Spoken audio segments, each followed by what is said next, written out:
So, hello, all my dear students. I hope you all are doing very well. So, today we are going to discuss one of the major functions comes under management, that is planning, right? अब functions of management में हमने बहुत सारे functions पढ़े हैं, है ना? लेकिन जो मेजर होते हैं वो 5 functions होते हैं मैनेजमेंट के अंदर जो हमें कवर करने हैं, राइट? कौन कौन से functions होते हैं?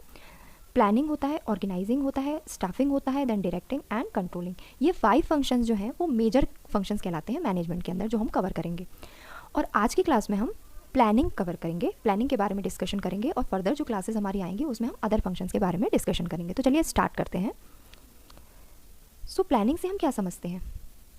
अ प्लान, ये वर्ड आपने अपनी डे टू डे लाइफ में सुना ही होगा, यूज़ भी किया होगा, अवेयर होंगे आप इस वर्ड से फॉर श्योर, राइट? तो किसी भी टास्क को करने से पहले हम उसके बारे में कुछ प्लान करते हैं, ठीक है?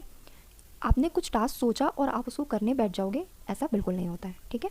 उसको करने से पहले हम कुछ ना कुछ प्लान करते हैं, राइट? एक रोड मैप तैयार किया जाता है कि उस टास्क को कंप्लीट कैसे करना है। पहले तो टास्क डिसाइड किया जाता है एंड देन उस टास्क को कैसे कंप्लीट किया जाए उसके लिए एक रोड मैप तैयार किया जाता है, उसी को हम प्लान कहते हैं, ठीक है? एक बहुत ही बेसिक से एग्जाम्पल से अगर मैं एक्सप्लेन करूँ तो मान लीजिए मैं एक बर्थडे पार्टी को ऑर्गेनाइज़ करना चाहती हूँ, तो ये मेरा टास्क हो गया। अब मैं उस टास्क को कंप्लीट करने के लिए क्या क्या चीज़ें जो हैं वो सोचूंगी, थिंक करूँगी, है ना? तो सबसे पहले मैं सोचूंगी भाई किस डेट में रखना है पार्टी को, है ना? वेन्यू क्या रखना है, गेस्ट लिस्ट में किस किस को इनविटेशन देना है, कौन कौन सी एक्टिविटीज़ मैं उसमें इन्वॉल्व करूँगी, क्या क्या एंटरटेनमेंट मैं उसमें डालूँगी, राइट? मेन्यू क्या होगा, कहाँ से फूड अरेंज होगा, है ना? ये सारी जो अरेंजमेंट्स हैं उसके बारे में मैं सोचूंगी एंड देन एक स्ट्रैटेजी तैयार करूँगी और उसके बाद वो टास्क एग्जीक्यूट होगा, राइट? तो जो रोड मैप हम बनाते हैं कोई भी टास्क को करने से पहले, दैट इज़ कॉल्ड प्लान, ठीक है? ऑर्गेनाइजेशंस में भी ऐसा ही होता है। एक गोल डिसाइड किया जाता है और उस गोल को अकम्प्लिश करने के लिए क्या क्या प्रोसीजर, क्या क्या चीज़ें, क्या क्या एक्टिविटीज़ हमको करना है, ये पहले से प्री प्लान किया जाता है। इसीलिए प्लानिंग जो होता है वो सबसे बेसिक और सबसे इनिशियल एक्टिविटी होती है किसी भी टास्क को कंप्लीट करने से पहले, है ना? सबसे पहले प्लान किया जाता है उसके बारे में, देन हम फर्दर आगे बढ़ते हैं दूसरे स्टेप्स की तरफ। तो जैसा डेफिनेशन कह रही है, ये एक फॉरवर्ड लुकिंग, गोल ओरिएंटेड और इंटेलेक्चुअल प्रोसेस है, ठीक है? फॉरवर्ड लुकिंग क्यों है? क्योंकि हम फ्यूचर के लिए कुछ गोल सेट कर रहे हैं जिसके लिए हम स्ट्रैटेजी प्रिपरेशन करेंगे, इसलिए ये फॉरवर्ड लुकिंग प्रोसेस है।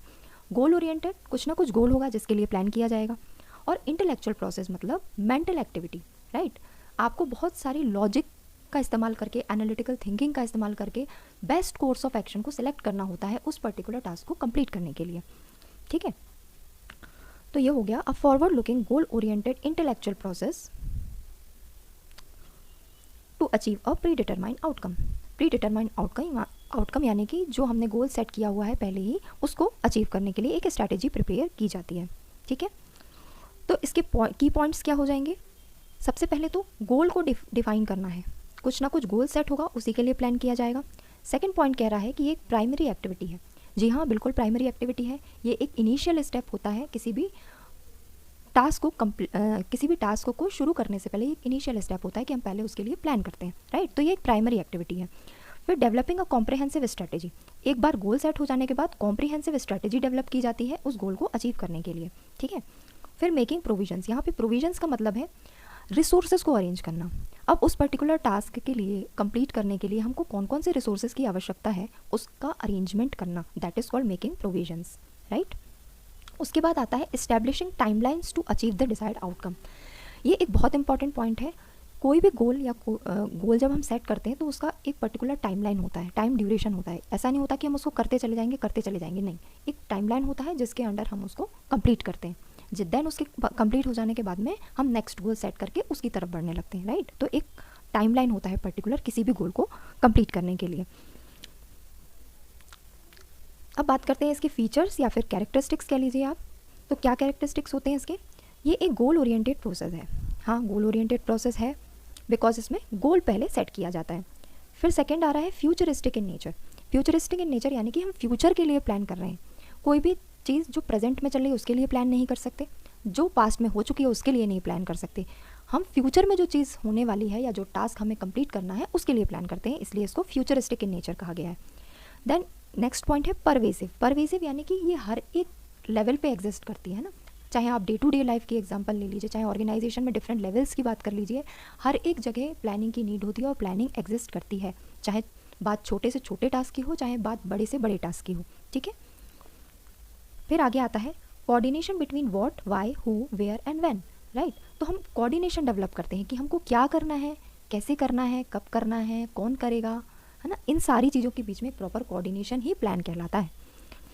देन नेक्स्ट पॉइंट आता है flexibility.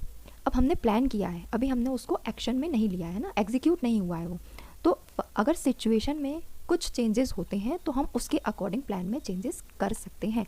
That is called flexibility, यानी कि प्लान चेंज कर सकते हैं, चेंज किया जा सकता है, फ्लेक्सिबल होता है। देन नेक्स्ट, ये एक इंटेलेक्चुअल एक्टिविटी है। जी हाँ, तो लॉजिकल थिंकिंग और एनालिटिकल थिंकिंग के थ्रू हम क्या करते हैं, ऑप्शंस को एनालाइज करते हैं। कोई भी टास्क को करने के लिए आपके पास 2, 3, 4 कितने भी ऑप्शंस हो सकते हैं, लेकिन बेस्ट ऑप्शन आपके लिए क्या होगा, ये आपको लॉजिकली सोचना पड़ता है चीज़ों को एनालाइज करके, राइट। तो ये एक इंटेलेक्चुअल एक्टिविटी है। कंटिन्यूस प्रोसेस है, कंटिन्यूस प्रोसेस है। जी हाँ, कंटिन्यूस प्रोसेस है, क्योंकि एक गोल अकम्प्लिश हो जाने के बाद हम दूसरा नेक्स्ट गोल सेट करते हैं और उसके तरफ स्ट्रैटेजी बनाना स्टार्ट हो जाता है। फॉर एग्जांपल, अगर मैंने अपना 10th जो है वो कंप्लीट कर लिया है एंड अब मुझे कॉमर्स फील्ड में इंटरेस्ट है और मैं 12th में वो सब्जेक्ट जो है वो ऑप्ट करूँगी, ठीक है, और 12th में उसी से करना चाहती हूँ। अब मैंने 12th भी कंप्लीट कर लिया, मैंने ये गोल अकम्प्लिश कर लिया। अब मेरा गोल है कि मुझे बीकॉम करना है, ग्रेजुएशन मुझे कॉमर्स फील्ड में करना है और मुझे बीकॉम के लिए जो है वो जाना है। अब मैंने बीकॉम भी कर लिया, ये भी गोल अचीव हो गया। अब मेरा नेक्स्ट गोल होगा, अब मुझे या तो जॉब करना है या फिर मास्टर्स करना है। तो इस तरीके से गोल जो है वो हम कंटिन्यूसली सेट करते जाते हैं और उसके लिए प्रॉपर स्ट्रैटेजी बनाते चले जाते हैं ना। एक गोल कंप्लीट हो जाने के बाद दूसरा गोल सेट हो जाता है और उसके तरफ हम प्रोग्रेस करने लगते हैं। तो ये एक नेवर एंडिंग कॉन्टिन्यूस प्रोसेस है, राइट। तो चलिए नेक्स्ट हम डिस्कस कर लेते हैं प्लानिंग की प्रोसेस। क्या है प्लानिंग की प्रोसेस? इसमें सबसे फर्स्ट स्टेप आपका आता है इस्टेब्लिशमेंट ऑफ ऑब्जेक्टिव। कुछ ना कुछ गोल, कुछ ना कुछ ऑब्जेक्टिव हम पहले सेट करेंगे, उसी के लिए फिर प्लानिंग की प्रोसेस आगे होती है। एंड देन सेकंड स्टेप आता है आपका डेवलपिंग प्रेमाइसेस। यहाँ पर प्रेमाइसेस का क्या मतलब है, जो भी रिसोर्स हमें लगने हैं हमें उनका अरेंजमेंट करना है। प्रेमाइसेस का मतलब provisions of the resources, right. Resources का प्रोविजन हो गया, अरेंजमेंट हो गया, देन हम नेक्स्ट स्टेप की तरफ मूव करेंगे, that is identifying different alternatives. Then next step आपका आता है इवेल्युएटिंग द ऑल्टरनेटिव्स। अब डिफरेंट हमारे पास में बहुत सारे तरीके के ऑप्शंस आ गए, ऑल्टरनेटिव्स आ गए। अब आप एक एक ऑल्टरनेटिव को बारीकी से परखोगे, राइट। लॉजिकली सोचोगे, एनालिटिकली सोचोगे कि कौन सा ऑल्टरनेटिव हमारे लिए सबसे सही बैठेगा उस पर्टिकुलर ऑब्जेक्टिव को कंप्लीट करने के लिए। तो उनके आप प्रोज देखोगे, कॉन्स देखोगे, इस तरीके से आप सभी ऑल्टरनेटिव्स को स्टडी करोगे। देन नेक्स्ट स्टेप आता है आपका selecting the best course of action या बेस्ट ऑल्टरनेटिव्स। अब उन सारे ऑल्टरनेटिव्स को जब आपने अच्छी तरीके से परख लिया, देन आप सिलेक्ट करोगे उसमें से बेस्ट ऑल्टरनेटिव क्या होगा। एंड देन नेक्स्ट स्टेप आता है रिव्यू एंड फॉलोअप्स। चलिए अब एग्जांपल्स की बात कर लेते हैं। अगर हम डे टू डे लाइफ की बात करें तो प्लानिंग फॉर अ मील, एक मील भी हमें प्रिपेयर करना है, जैसे मुझे डिनर प्रिपेयर करना है तो उसके लिए भी मुझे एक प्रॉपर प्लानिंग की आवश्यकता होगी, राइट। पहले मुझे सोचना होगा मुझे बनाना क्या है, कब तक बनाना है, क्या क्या रिसोर्सेज लगेंगे, कौन कौन से रिसोर्सेज मेरे पास ऑलरेडी हैं, कौन कौन से रिसोर्सेज का मुझे अरेंजमेंट करना होगा, ये सारी चीज़ें मुझे प्लान करनी पड़ेंगी, ठीक है। नेक्स्ट आ गया आपको किसी इवेंट के लिए प्लान करना है, इवेंट प्लानिंग, जैसे बर्थडे पार्टी हो गई, एनिवर्सरी पार्टी हो गई, है ना। उसके लिए भी हमें प्रॉपर प्लान करना होगा, वेन्यू क्या होगा, गेस्ट कौन कौन से होंगे, केटरिंग किस प्रकार से होगी, ये सारी चीज़ें हमें पहले से प्लान करनी होती हैं। इसी तरीके से प्लानिंग फॉर ट्रिप, अगर आप किसी हॉलीडे ट्रिप को प्लान कर रहे हो तो कितने दिन का स्टे होगा, कहाँ पर रुकेंगे, ये सारी चीज़ें हमको पहले से प्लान करनी होती हैं, कितना बजट होगा, ये सब चीज़ें। अब इसी तरह एक ऑर्गेनाइजेशन की अगर हम बात करें तो अगर कोई न्यू प्रोडक्ट लॉन्च करना चाह रही है कोई फर्म, है ना, कोई ऑर्गेनाइजेशन कोई न्यू प्रोडक्ट लॉन्च करना चाह रही है तो उसके लिए क्या करना पड़ेगा, प्रॉपर पूरा मार्केट रिसर्च करना पड़ेगा सबसे पहले तो, है ना। कस्टमर की नीड्स को समझना पड़ेगा, उस हिसाब से फिर अपना प्रोडक्ट डिज़ाइन करेंगे, फिर प्रोडक्ट प्रोड्यूस होगा, फिर मार्केट में आएगा। ये सारी चीज़ों की प्लानिंग पहले से कर ली जाती है, किस तरीके से होगा, कितने बजट में होगा, ये सब। इसी तरीके से सेल्स टारगेट हो गया, है ना, किसी टीम को आपने सेल्स टारगेट दे दिया है कि आपको मंथ में इतना अचीव करना है, देन वो अपनी स्ट्रैटेजी यूज़ करेंगे कि उनको किस तरीके से कौन कौन सी स्ट्रैटेजीज लगाकर वो टास्क है अकम्प्लिश करना है। बजट भी एक तरीके का प्लान है ना, पहले से हम डिसाइड कर लेते हैं कि हाँ इतने फंड में हमको ये ऑपरेशंस कंप्लीट करने हैं, तो ये भी एक तरीके का प्लान होता है। तो चलिए नेक्स्ट डिस्कस कर लेते हैं इसके एडवांटेजेस एंड इसके लिमिटेशंस के बारे में। तो एडवांटेजेस की अगर मैं बात करूँ तो फोकस ऑन ऑब्जेक्टिव, कुछ ना कुछ हमारा गोल है, कुछ ना कुछ ऑब्जेक्टिव है, उसकी तरफ हमारा फोकस होता है, उसी के लिए प्लान बनाया जाता है, ठीक है। देन आता है ऑप्टिमल यूज़ ऑफ रिसोर्सेज, अगर हम प्रॉपरली हर एक चीज़, हर एक आस्पेक्ट्स को देखते हुए प्लान करेंगे, अगर प्रॉपर हमारा प्लान होगा तो रिसोर्स कभी भी वेस्ट नहीं होंगे, मिसयूज़ नहीं होंगे, ओवर यूज़ नहीं होंगे, राइट। तो ऑप्टिमल हम यूज़ कर पाएंगे रिसोर्सेज का, जितनी ज़रूरत है उतनी यूज़ कर पाएंगे। थर्ड आता है आपका प्रिवेंट ड्यूप्लीकेशन ऑफ वर्क, अगर प्लानिंग पूरी सिस्टमेटिकली की गई है, प्रॉपरली की गई है, हमको पता है कौन से स्टेप के बाद में कौन सा स्टेप करना है, तो ड्यूप्लीकेशन ऑफ वर्क के चांसेस बहुत ज़्यादा रिड्यूस हो जाते हैं। Helps in tackle with uncertainty, future की कुछ अनसर्टेनिटीज़ से भी टैकल करने में हेल्प करता है, क्योंकि हमारे पास एक प्रॉपर सॉलिड प्लान होता है, और कंट्रोलिंग को ये फैसिलिटेट करता है।